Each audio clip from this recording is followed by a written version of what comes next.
एक कुत्ता जो कि 1 मिनट में 27 से 28 सांसें लेता है और 10 से 12 सालों तक जीता है, वहीं पर एक इंसान 1 मिनट में 14 से 15 बार सांस लेता है और 80 से 100 साल तक जीता है। लेकिन एक कछुआ जो कि 1 मिनट में सिर्फ 5 से 6 बार सांस लेता है और 500 से 600 सालों तक जीता है। इससे स्पष्ट है कि जिस जीव की सांसों की संख्या जितनी कम होती है वो उतनी लंबी आयु तक जी सकता है। इस चीज को समझकर हमारे पूर्वजों ने सांसों की संख्या को कम और उसकी गहराई को ज्यादा करने के लिए विज्ञान पर काम करना शुरू कर दिया था, क्योंकि वो समझ गए थे इंसान को जीने के लिए साल या महीने नहीं बल्कि एक निश्चित संख्या में सांसें मिलती है और सांसों को लेने की गति को कम करके उम्र को लंबा किया जा सकता है। लेकिन सांसों के धीमा और लंबा होने की ये गति प्राकृतिक रूप से होनी चाहिए। जब हम सांस लेते हैं तो वायु प्रत्यक्ष रूप से हमें 3-4 स्थानों पर ही महसूस होती है: कंठ, हृदय, फेफड़े और पेट। मस्तिष्क में गई हुई वायु का हमें पता ही नहीं चलता। कान और आंख में गई हुई वायु का भी हमें कम ही पता चलता है। श्वसन तंत्र से भीतर गई हुई वायु अनेक प्रकार से विभाजित हो जाती है, जो अलग अलग क्षेत्र में जाकर अपना कार्य पूर्ण करके भिन्न रूप से बाहर निकल जाती है। ये सब इतनी जल्दी होता है कि हमें इसका पता नहीं चलता। हम सिर्फ इतना ही जानते हैं कि ऑक्सीजन भीतर गई और कार्बन डाइऑक्साइड बाहर आ गई, लेकिन भीतर से क्या सही क्या गलत करके आ जाती है इसका कभी ज्ञान प्राप्त हो ही नहीं पाता। यदि हम जोर से गहरी सांस लेते हैं तो तेज प्रवाह के साथ शरीर के अंदर बैक्टीरिया नष्ट होने लगते हैं। कोशिकाओं के रोगों से लड़ने की क्षमता भी बढ़ जाती है। बोन मैरो में नए रक्त का निर्माण होने लगता है। आंतों में जमा मल विसर्जित होने लगता है। मस्तिष्क की जागरूकता लौट आती है, जिससे श्रवण शक्ति दुरुस्त हो जाती है। न्यूरॉन की सक्रियता से सोचने समझने की क्षमता पुनः जिंदा हो जाती है। फेफड़ों में भरी हवा से आत्मविश्वास वापस लौट आता है। सोचें, जब जंगल में हवा का एक तेज झोंका आता है तो जंगल का रोम रोम जागृत होकर सजग हो जाता है। सिर्फ एक झोंका, कपालभाति या भस्त्रिका प्राणायाम उस तेज हवा के झोंके की तरह है। बहुत कम लोगों में क्षमता होती है अपने अंदर एक आंधी लाने की। लगातार अभ्यास से ही आंधी का जन्म होता है। 10 मिनट की आंधी आपके शरीर और मन के साथ आपके संपूर्ण जीवन को बदल कर रख देगी। आजकल ज्यादातर लोगों की सांस उखड़ी हुई और बिखरी हुई होती है, उथल पुथल रहती है और तेजी से चलती है। लोगों को ये पता ही नहीं चलता कि उनकी सांसें किस प्रकार चल रही है। जब क्रोध का भाव उठता है तो सांस बदल जाती है, वहीं पर काम वासना का भाव उठता है तब भी सांस बदल जाती है। हमारे प्रत्येक भाव और विचार के साथ हमारी सांसें भी बदलती रहती है। इसके साथ हमारे खान पान और रहन सहन से भी ये बदलती रहती है। असल में हमारी सांसों का हमारी मन की स्थिति और हमारी शारीरिक अवस्था से सीधा संबंध होता है। पूरा योग विज्ञान ही सांसों को सही तरीके से लेने पर ही टिका है, और अगर हम सिर्फ अपनी सांसों को सही तरीके से लेना सीख जाते हैं तो हमारा जीवन जादू की तरह बदल जाएगा। आज इस प्राचीन यौगिक कहानी के माध्यम से हम सांसों को सही तरीके से लेने का तरीका और सांसों के जादुई हिस्सों के बारे में विस्तार से जानेंगे। बहुत समय पहले की बात है, एक ऋषि अपने आश्रम में छात्रों को योग, ध्यान और प्राणायाम की शिक्षा दिया करते थे। ऋषि खुद भी एक योगी थे। उन्होंने अपने कई वर्ष हिमालय की गुफाओं में साधना करते हुए बिताए थे, जहां पर उन्होंने बहुत से सूक्ष्म मानवीय आयामों को गहराई से समझा था, और अब वह अपने इस अनुभव और ज्ञान को शिष्यों के माध्यम से जन समूह तक पहुंचाना चाहते थे। एक दिन रात्रि भोजन के पश्चात उनके आश्रम का सबसे बुद्धिमान और होनहार छात्र उनके पास आता है। छात्र के चेहरे को देखकर गुरुजी समझ गए कि उसके मन में कुछ सवाल है। गुरु के नजदीक पहुंचते ही छात्र ने उन्हें प्रणाम किया और कहा, गुरुदेव, मैं आपसे कुछ पूछना चाहता हूँ। गुरु ने मुस्कुराते हुए कहा, मुझे मालूम है, ये तो मैंने तुम्हारे चेहरे को देखकर ही समझ लिया था। पूछो, क्या सवाल है? छात्र ने कहा, आप अक्सर कहते हैं कि योग, ध्यान और प्राणायाम का मूल आधार हमारी सांसें होती है और अपनी सांसों पर नियंत्रण पाते ही हम अपने मन और विचारों पर भी नियंत्रण पा लेते हैं। तो आज मैं आपसे सांसों के रहस्य और उसके यौगिक विज्ञान के बारे में विस्तार से जानने आया हूँ।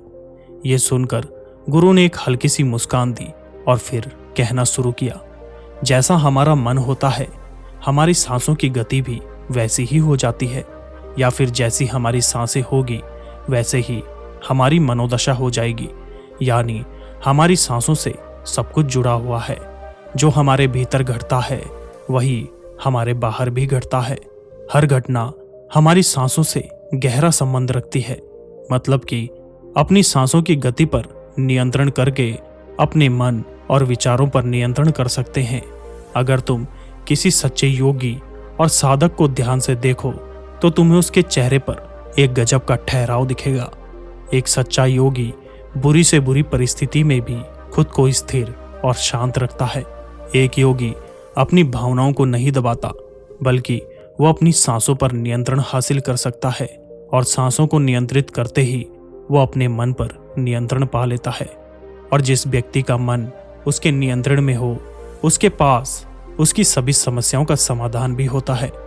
गुरु ने छात्र की तरफ इशारा करते हुए कहा, तुमने कुछ योगियों के बारे में सुना होगा। वो 150 से 200 साल या फिर 300 सालों तक जीते हैं। आखिर वो इतने लंबे समय तक खुद को जीवित कैसे रख पाते हैं?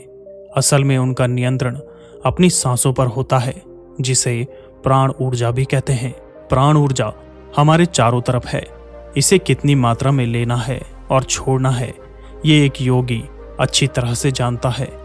वो इस काम पर काफी हद तक महारत हासिल कर लेता है, इसीलिए वह प्राण ऊर्जा का उपयोग अपनी जरूरत के हिसाब से कर सकता है और खुद को दीर्घायु बना सकता है।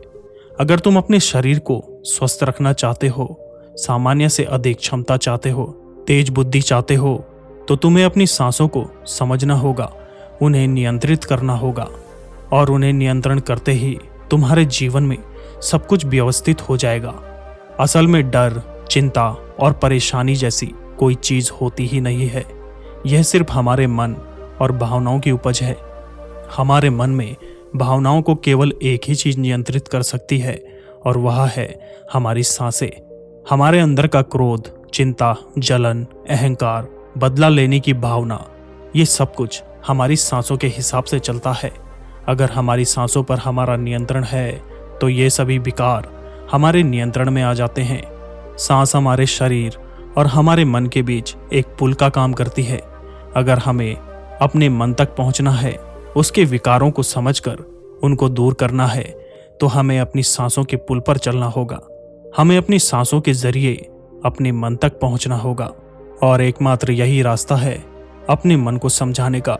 अगर तुमने कभी किसी बच्चे को सोता हुआ देखा होगा तो तुमने ये अनुभव किया होगा, जब वह बच्चा अंदर सांस लेता है तो उसका पेट फूलता है, जब वह सांस छोड़ता है तो पेट पिचक जाता है।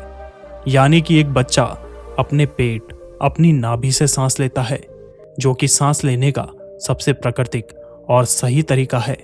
अपनी इस गहरी और लंबी सांस की वजह से बच्चे का मन उत्साहित और हल्का रहता है। उसका शरीर ज्यादा प्राकृतिक तरीके से काम करता है। आपने देखा होगा, बच्चे अपने मन में किसी बात को ज्यादा लंबे समय तक नहीं रखते, ना ही वो किसी से ज्यादा लंबे समय तक नाराज रह सकते हैं।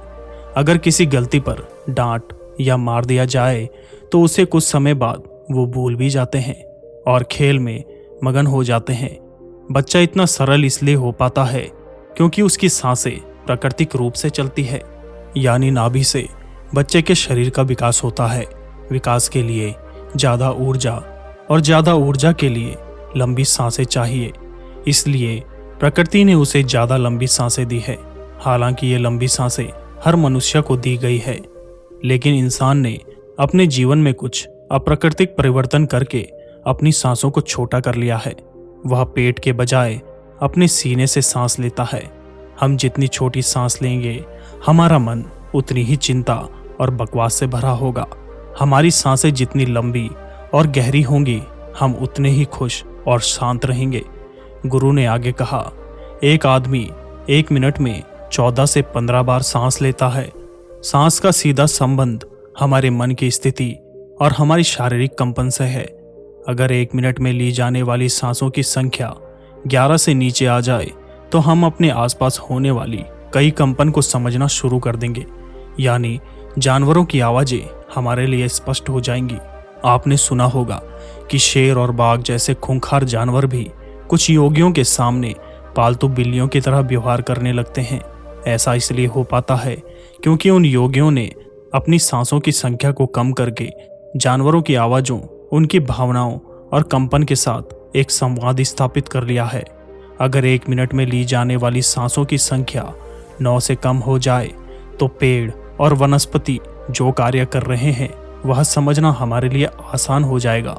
अगर हमारी सांसें 1 मिनट में 6 से कम हो जाती है तो बेजान चीज़ें कैसे काम करती है ये समझना हमारे लिए आसान हो जाएगा। बेजान चीज़ों की कंपन और उनसे जुड़ी दुनिया हमारे लिए स्पष्ट हो जाती है। दूसरे शब्दों में कहा जाए तो ब्रह्मांड की प्रकृति समझी जा सकती है और ऐसी स्थिति पर पहुंचकर बहुत से योगी और ऋषि मुनि ब्रह्मांड के रहस्य और उनमें घटने वाली घटनाओं की भविष्यवाणी कर देते हैं। हमारा शरीर जितना स्थिर होगा हम उतना ही कम सांस लेंगे। अगर हम अपने पूरे शरीर को स्थिरता के एक निश्चित स्तर पर ले जाएं, बहुत तेज सांस ना लें तो हमारा बोध बढ़ता चला जाता है। लेकिन दोस्तों, योग विज्ञान के अनुसार एक साधक अपनी सांसों पर नियंत्रण करके ऐसी बहुत सी चीजें कर सकता है जो साधारण इंसानों के जीवन से परे है। योगिक परंपरा में यह कहा जाता है कि अपनी सांसों को घंटों तक रोककर एक आदमी एक नए मानवीय आयामों का अनुभव कर सकता है।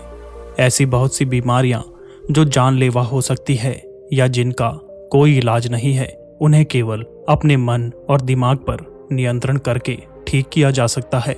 अपनी सांसों पर नियंत्रण करके व्यक्ति एक ऐसी मानसिक स्थिति तक पहुंच सकता है जहां जीवन में आने वाले उतार चढ़ाव उसे परेशान नहीं कर सकेंगे। कुछ लोगों को यह बातें कहानी लग सकती है क्योंकि आमतौर पर लोग ऐसा नहीं करते। कोई भी चीज जिस पर उन्हें यकीन नहीं होता उसे अंधविश्वास कहकर नकार दिया जाता है। लेकिन पौराणिक यौगिक परंपराओं का पालन करने वाले लोग ऐसी बातों का दावा करते हैं। उन्हीं लोगों में से एक है स्वामी रामा। स्वामी रामा हिमालय की गुफा में रहते थे। उन्होंने बचपन से ही योग की प्रणालियों का अभ्यास करना शुरू कर दिया था। 1970 में स्वामी रामा एक अमेरिकन रिसर्च लेबोरेटरी में गए। अपनी सांसों पर नियंत्रण करके उन्होंने अपने दिमाग और अपने मन की शक्ति से वह जब चाहे, जितने समय के लिए चाहे, अपनी सांसें, ब्रेन वेव्स, हृदय की धड़कन और शरीर में बहने वाले खून को रोक देते थे। लेबोरेटरी में मौजूद डॉक्टरों ने स्वामी रामा के शरीर के ऊपर रिसर्च की और उन्हें मृत घोषित कर दिया। लेकिन इस अवस्था में भी स्वामी रामा सब कुछ महसूस कर सकते थे। यह देखकर वहां मौजूद रिसर्च की टीम दंग रह गई थी। साथ ही स्वामी रामा अपने शरीर में अपनी मर्जी से ट्यूमर की ग्रोथ को घटा और बढ़ा भी सकते थे। रिसर्च की जिस टीम को हिमालयन योगियों के सारे दावे अंधविश्वास और पाखंड से भरे लगते थे, वह अचानक इन सभी को इनर साइंस प्रतीत होने लगी थी। एक भीतरी विज्ञान जो साधारण मनुष्य की कल्पना से भी परे है। सांसों को ध्यानपूर्वक लेना एक प्राचीन यौगिक टेक्निक है। एक योगी जिसने अपनी सांसों पर नियंत्रण हासिल कर लिया है, वह जब चाहे अपनी सांसों को रोक सकता है। स्वामी रामा के अनुसार अगर आप अपनी सांसों को समझ गए तो आपके शरीर में होने वाली वो बीमारियां जिनका इलाज आज मेडिकल साइंस के पास भी नहीं है, सांसों के माध्यम से उन्हें ठीक किया जा सकता है। श्वास के गूढ़ रहस्य को समझने के बाद में स्वामी रामा ने अपने कुछ साथियों के साथ मिलकर एक किताब भी लिखी है जिसका नाम है साइंस ऑफ ब्रेथ। गुरु ने आगे कहा, जब सांसें विचलित होती है तो मन भी विचलित हो जाता है, लेकिन जब सांसें शांत होती है तो मन भी स्थिर हो जाता है और योगी दीर्घायु हो जाता है। इसलिए हमें अपनी सांसों पर नियंत्रण करना चाहिए। गुरु ने शिष्य की आंखों में देखते हुए कहा, तुम्हें क्या लगता है, क्या तुम जितनी लंबी सांसें अंदर लेते हो उतनी ही लंबी सांसें बाहर निकालते हो? नहीं। समान स्थिति में हम जो सांसें अंदर लेते हैं उसकी लंबाई 10 उंगल होती है और सांसें बाहर निकालते समय इसकी लंबाई 12 उंगल हो जाती है। और यहाँ एक उंगल का मतलब एक उंगली की मोटाई से है। हमारी रोजमर्रा की जिंदगी में कुछ काम ऐसे होते हैं जिन्हें करते समय जितनी लंबी सांसें अंदर जाती है उससे कई गुना लंबी सांसें बाहर आ जाती है। भोजन करते समय बाहर निकलने वाली सांसों की लंबाई 16 से 17 अंगुल होती है। तेज चलते समय इसकी लंबाई 22 से 24 अंगुल हो जाती है। दौड़ते समय निकलने वाली सांसों की लंबाई 45 से 50 अंगुल तक हो जाती है। संभोग करते समय 50 से 60 और सोते समय नींद में बाहर निकलने वाली सांसों की लंबाई 60 से 70 अंगुल हो जाती है। इसीलिए हमारे शास्त्रों में काम और क्रोध पर नियंत्रण रखने की बात कही गई है, जो कि हमारी प्राण शक्ति को क्षीण कर देती है। श्वास को इंसान की प्राण शक्ति भी कहा जाता है। जब एक 200 वर्षीय व्यक्ति से उसकी लंबी उम्र का राज पूछा गया तो उसने 2 चीजें बताई। पहला, नाभि तक भरपूर सांस लें और दूसरा, रीढ़ की हड्डी को हमेशा सीधा रखें। साधारण सी लगने वाली ये दोनों बातें योग और प्राणायाम की दृष्टि से बहुत महत्वपूर्ण है। असल में शरीर के अंदर जाने वाली सांस की लंबाई कम और बाहर निकलने वाली सांस की लंबाई ज्यादा होती है। अगर किसी तरीके से बाहर निकलने वाली प्राण वायु की लंबाई को कम कर दिया जाए तो लंबी उम्र को प्राप्त किया जा सकता है। और सौर शास्त्र के अनुसार यदि बाहर निकलने वाली वायु की लंबाई 1 अंगुल कम हो जाए तो व्यक्ति निष्काम हो सकता है, यानी उसके अंदर काम वासना खत्म होने लगती है। 2 अंगुल कम होने से आनंद की प्राप्ति होती है। 3 अंगुल कम होने से लेखन शक्ति बढ़ती है। 4 अंगुल से वाक सिद्धि प्राप्त होती है। 5 अंगुल से मनुष्य को दूरदृष्टि प्राप्त होती है। 6 से 7 अंगुल कम होने से साधक के अंदर अति तीव्र गति से चलने की शक्ति बढ़ जाती है और वह कुछ ही पलों में एक स्थान से दूसरे स्थान पर पहुंच सकता है। 8 अंगुल कम होने से साधक को 8 सिद्धियां प्राप्त होती है। पवन पुत्र हनुमान को अष्टसिद्धि नवनिधि के दाता इसलिए कहा जाता है क्योंकि उन्होंने 8 सिद्धियों को प्राप्त कर रखा है। ये 8 सिद्धियां हर इंसान में होती है, बस जरूरत है इन्हें जागृत करने की। बाहर निकलने वाली सांसों की लंबाई 12 अंगुल कम होने पर योगी को इच्छा मृत्यु प्राप्त होती है। फिर वह जब तक चाहे खुद को जीवित रख सकता है।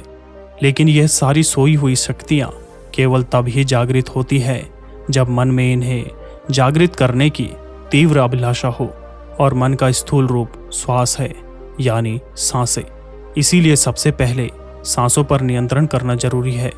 भगवान शिव माता पार्वती को बताते हैं कि रात में ईड़ा नाड़ी और दिन में पिंगला नाड़ी को रोकने में जो सफल होता है वही असल में सच्चा योगी होता है। आशा करते हैं इस वीडियो से आपने बहुत कुछ सीखा होगा। कमेंट में जरूर बताएं कि आप किस तरह की सांसें लेते हैं। आपकी सांसें 1 मिनट में कितनी बार चल रही है। तब तक के लिए अपना ख्याल रखें। मिलते हैं एक नई वीडियो में। धन्यवाद।